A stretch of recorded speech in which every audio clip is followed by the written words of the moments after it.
story time about when my mom caught me doing it with my best friend. I was 16 at the time, and there was this new boy that moved in across the street from us. He was super cute, and I noticed him right away. My parents were super strict. I wasn't allowed to have a boyfriend or even any guy friends, and I knew right away that I wanted to at least become this guy's friend because he was so cute. So one day I told my mom, hey, why don't we take cookies or something to welcome the new neighbors in town? And my mom was like, that's a great idea. So we end up going over and we meet them. They're really nice. And the cute boy comes downstairs and he tells his mom he's going to go to Bible study. Well, when we get home, I tell my mom, hey, you know what? Maybe I should join a Bible study group too. And my mom was like, great idea. She even told me to go ask him about it since he had mentioned it. One day he's mowing the lawn, so I decided to go talk to him and ask him about the Bible study group. He actually ended up taking me there that same day and we had a fun class. Over the next few weeks, we became really, really good friends. Best friends. We told each other everything. But there was always attraction between.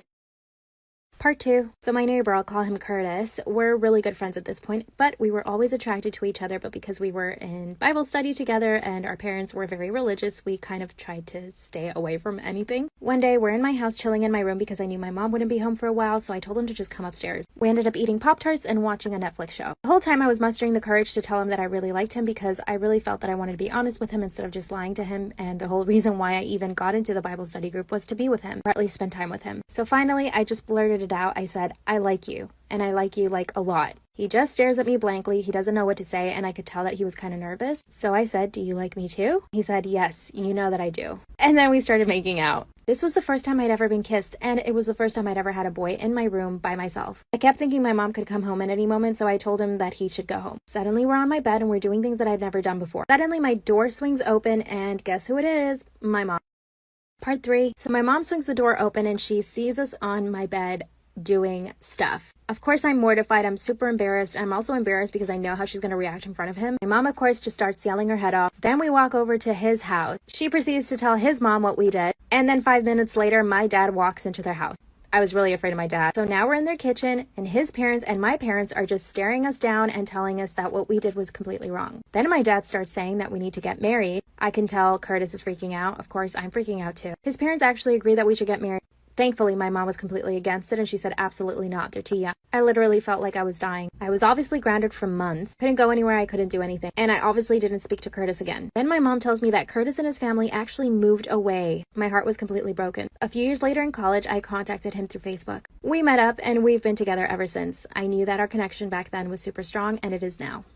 Story time about one of the worst customers ever. I got a new job at a coffee shop downtown. It was my first day out of training and I would be taking orders and making drinks on my own. I was a little nervous, but excited and ready to be by myself. Everything was going great until this woman came in. She came up to the counter and immediately noticed that I was new there. She said, I'm a regular and come in almost every day. Write my order down and save it so I don't have to explain it to you again next time. At first I thought she was joking, so I smiled and laughed, but then I quickly realized that she wasn't kidding. She proceeded to order a very complicated drink, which I didn't mind. I was up for the challenge. I made her drink and handed it to her with a smile. Without even trying it, she said the color was off and requested I remake it. When I turned around to try again, she said, don't mess it up this time. It's not rocket science. I remade the drink, and this time she picked it up and looked at it, didn't try it, and complained that I put too much caramel in it and asked if I was trying to make her fat. I remade the drink a third time, doing everything she requested. This time she actually tried the drink and immediately spit it back into the cup. She then told me that I'm horrible at my job, called me incompetent and lazy, and of course, asked to speak to my manager. It only got worse from here.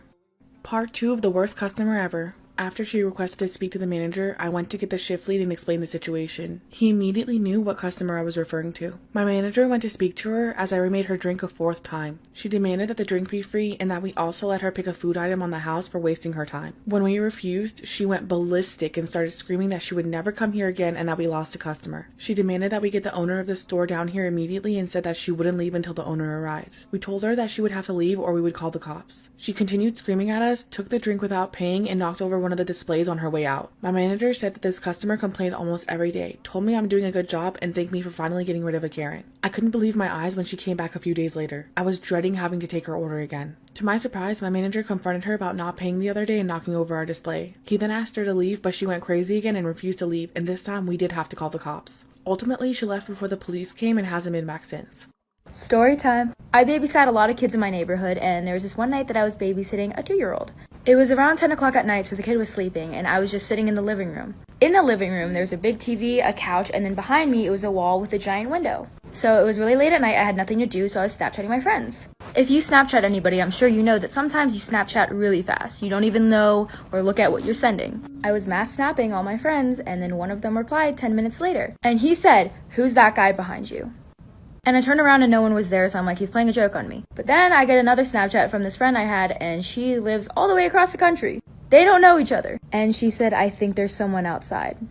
So I was really freaked out because I was alone. There was a giant window behind me. Apparently there was someone outside. I wasn't gonna call the child's parents because I didn't want to freak them out, but I was scared. So then I went around the house, locked all of the doors. Sorry, it's a really long story, like for part 2. Part 2. So yeah, there was a guy outside the window. So yes, I did lock all the doors and everything. I made sure everything was secure. I closed the blinds. So for the rest of the night, nothing else really happened other than this really weird thump. It was like someone was knocking on a window. Allow me to demonstrate.